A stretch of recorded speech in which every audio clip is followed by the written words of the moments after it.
All right, welcome back everybody. This is XL Tactical, and hopefully you guys enjoyed the video that we just did on the P365 XL.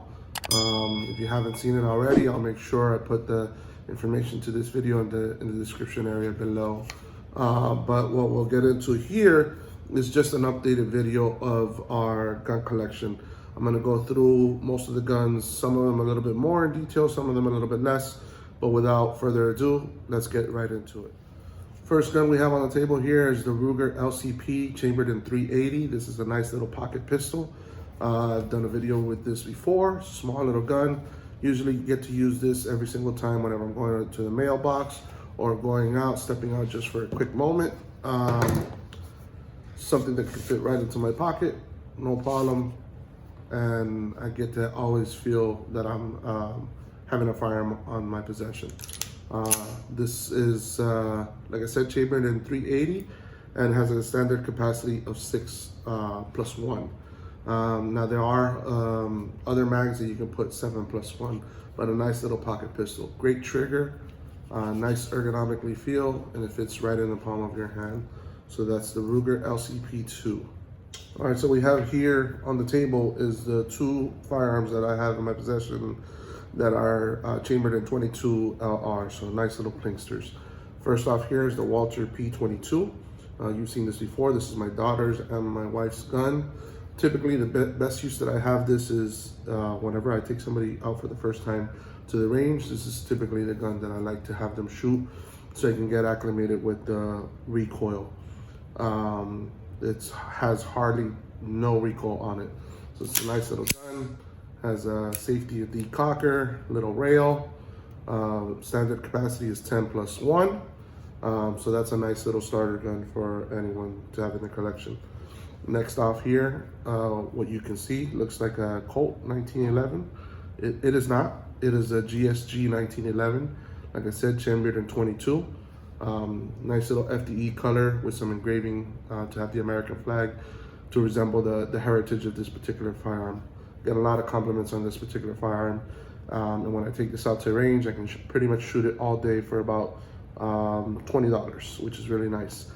Ammo seems to be easily available for us here in Miami, but you know, again, everywhere, you know, how hard it is to find this particular ammo, I'm not sure. But it's a nice 1911 firearm with all the components. Even the weight is like a true 1911. Has wood grips, nice beaver tail, skeletonized hammer, trigger, the whole 9 yard. Takes down just like a regular standard 1911. So yeah, those are these two firearms. As we get further into the 9mm collection, we have here the Zingana-F. It's a Turkish-made firearm, kind of like a high power Browning, 1911-ish look. It does also have safety and decocker as well. The beauty about this particular gun, similar to the .22s, is that it's all steel construction. So it's a pretty heavy firearm. So what does that do? When you're shooting this, there's barely no recoil on this particular firearm. Nice little sights that it has there. You guys can take a look. 3-dot sights. But again, not a very popular firearm here, but it is Turkish. And I think the military and the police department use this over there. So Zingana-F, you guys should take a look at it. Lots of variations on it for this one. Here we have a Springfield XDS. It's a 9mm. It's one of the few single stack firearms that I have. People do give a lot of heat to Springfield because of the CEO and his stance on the whole firearm community. But I'll tell you, politics aside, it's a nice little firearm. Sits very well in the hand, good grip. Overall, looks nice. Sights are nice. It has a fluorescent sight in the front, which is really nice. Small firearm, does have a rail, good texturing here for the grip, and capacity on this one is 7+1, and it comes also with an 8+1. Capacity for this one is 15+1. So 2 quality firearms. Let's move on to the next ones, all right? So here we go. We've reached kind of like the middle mark. You've seen both of these on the video that I just did. It's the G2c here on my left and the G3c on my right. Nice, beautiful firearms. The quality on these firearms are really nice. And for the price that you're paying for, you can't complain too much.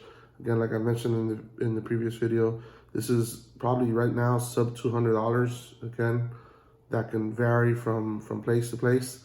And this one I got out the door for under $250. So really nice firearms. Taurus has really stepped their game up. They put firearms out there that are comparable to some of the bigger brands that are out there. This is a nice firearm. I've taken this out already to shoot. You know, all the little upgrades that they did to this to keep in mind for what people were looking for. You know, there's the G3, which is the full-size one. They did all that. The trigger, really nice trigger on this. Reset is really nice. Crisp as well. Capacity on this is 12+1, so another subcompact gun. It does have a little small rail where you can add accessories, lights, lasers, all that kind of stuff. Forward serrations, rear serrations. Texturing on the grip is really nice. So, you know, really like this particular firearm. I would recommend these to anyone. If you don't have the budget to get into something bigger, you know, like a Glock or a Sig or your F&N, H&K, all those big name brands, you know, don't look down on this. You know, spend your money. If what you got is what you got, this, you're getting a great firearm for the price that you're getting here. And I'll mention that this particular firearm for under $250 comes with 3 mags. So, I mean, mags are typically, what, $20? So that's another $60, $70 that you're taking off of this. So this really puts this firearm under $200. But great quality firearms right there. So that's what we've reached the Glock midpoint, right? So here's your standard run-of-the-mill, what everyone is recommended as the do-all, be-all gun. This is the Glock 19 9mm. This is 15+1 out of the box. If you see, I have it here equipped with a, you know, inexpensive red dot, and I also have a threaded barrel on it. Very nice firearm. I won't take away from that. One particular thing, you know, people who have Glocks will say it's the best firearm that you can have. Reliable and shoots whenever you need it to do. Jam-proof, but you know, to each his own. Me particularly, I'm not a great fan of the Glocks. I don't like their grip. If you see, I've added gripping to this. And for the money that you're paying for this, tons of money, you can get other firearms. I know I shared with you before, and it's no longer part of my collection because I've given it up to, you know, purchase other firearms. But a Canic, you know, if you look at some of the Canic, and I'll show a quick picture of the Canics that I used to have before, but those will put this gun, you know, to a good test. But this is the Glock 19, very nice firearm. I do recommend if somebody does want a Glock, this is probably the way to go. Good to conceal, still to carry. A little on the heavier side for me, but, you know, very nice.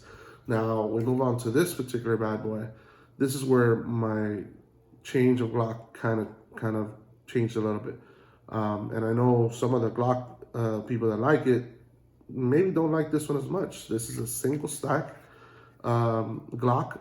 Normally out of the box is 10+1, but you know, due to the greatness of technology, the shield arms magazines that fit in here flush make it a 15+1 capacity. I did do without those crappy sights that Glock is known for. So I put some Ameriglow night sights that are on there, really nice. Fits in the hand, really nice. Trigger, like all Glock triggers, you know, nothing to write home about, but again, decent trigger. But overall, with this particular package and how we have it, you know, I've added a rail to it. You know, the 15+1 makes it a very nice, you know, even pocket size pistol, you know, but really a big fan of this one for now. You know, I like shooting it. It feels comfortable. Again, the grip texturing, I don't like. Maybe that's something that, you know, just Glocks are there for. There is no finger grooves on this. Kind of nice undercut, but eventually what I'm just gonna do is put some handle grips or talon grips on here so it can be a little bit better on my hand. But overall, because of the size, because this is a single stack, I do get a nice purchase in on this firearm. So those are the Glocks of the collection. And we've reached the end of the nines. So here, my ride or die, my everyday. This is the P365, just a regular P365, standard 12+1. You see, I have those handle grips that I talk about so much. Just like how it reduces, you know, any kind of sweat buildup or anything like that, and gets a nice good grip on the firearm, on the module. So this is a very, very, very solid shooter, very accurate. It has great night sights on there, so you guys can take a look. Beautiful firearm. Yes, I do have a safety on a striker fire pistol. That's my personal preference, so I do like that. I liked it so much, I said let's go a little step bigger, and we went with the P365 XL. Now mine does come with the red dot. It didn't originally come with it, but I purchased it separate and added it to it. So this is a 12+1 out of the box. I'm sorry if I said this was 12. This is 10+1. This is 12+1. There is a separate mag in here that you can put it for 15+1. We won't look at that, but again, very nice firearm. Again, same forward serrations, back serrations. The sights that it comes with are the standard ones, the same way the regular P365 comes in, but you do lose that once you put the red dot on it. You can co-witness, but you no longer have the rear night sights on it. But a quality firearm. You know, you're talking great purchase, small to conceal, very easy, comfortable, ergonomically correct, and again, just a little bit bigger, a little heavier. For those that find the P365 a little snappy, with this, you're getting rid of some of those hiccups. With this one, you have a very, very nice trigger, flat trigger with a 90-degree break. Good reset. So, you know, this is the most recent one that I added now, and I'm truly impressed on how good Sig has come up with some of these firearms. And lastly, I'm gonna show you my beauty. This is the one that, you know, I think even though it's not an everyday carry, it's a full size. It's a P320 RXP. This is my Gucci. I don't think it's Gucci, but this is my probably my most expensive of my firearms. This is the 320 RXP. It comes with a Romeo 1 Pro, suppressor, height, night sights. You guys can see there. Hopefully you guys can take a look at it. It's really nice. 15+1. I have extra mags that you can put 17+1 and 21+1. So, you know, competition gun, everyday gun, home gun, night gun, self-defense gun, whatever you want to call it, this fits into this particular firearm. Love this firearm. It has, again, very nice trigger, great reset, and the aftermarket capabilities on this particular firearm is excellent. These are probably my favorite ones of all. This will categorize me as a Sig fanboy. So I do. I've come down with the Signess. Insignation really rules in my books. So, you know, again, hopefully you guys enjoyed some of these videos that I'm putting up. I hope you guys like part of the collection that I showed you here. As you've seen, some of my collection has gone down, has gone up. We got rid of a Canic, we got rid of the M&P shield, and we got rid of some of that so we can get more room for some of these. There's still room for like an FN that we might be looking at, and probably an HK that we're gonna probably be looking at, but I'm not 100% sold on that.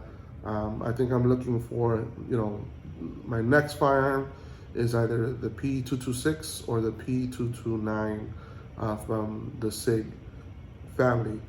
Really enjoy those, and I wanted to be able to see what kind of firearm and how the quality continues to be in those particular firearms.